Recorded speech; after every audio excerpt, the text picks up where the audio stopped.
Vaqtim yo'q deb sport bilan shug'ullanishga yalqovlik qiladigan yoki haqiqatan ijtimoiy faol bo'lgan holatda har kuni sport bilan shug'ullanishga vaqt topa olmaydigan insonlar uchun yaxshi yangilik bor.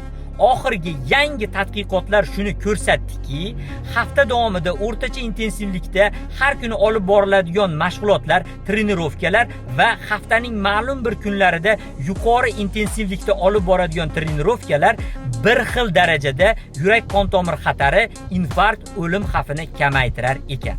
Bundan shunday xulosa kelib chiqadiki, agar sizda hafta davomida sport bilan shug'ullanishga vaqt bo'lmasa, siz haftaning ma'lum bir kunlarida yuqori intensivlikda, ya'ni kuchli yuklamali trenirovkalarni amalga oshirsangiz, sportdan oladigan foydangiz yuragingiz uchun bir xil darajada bo'ladi. Faqat bunda bitta shart, yuqori intensivlikdagi, ya'ni yuklamadagi mashg'ulotlari va aerob mashqlar hamohang olib borilishi kerak. Sport bilan hamnafas bo'ling, o'zingizni ehtiyot qiling, bizni kuzatib boring.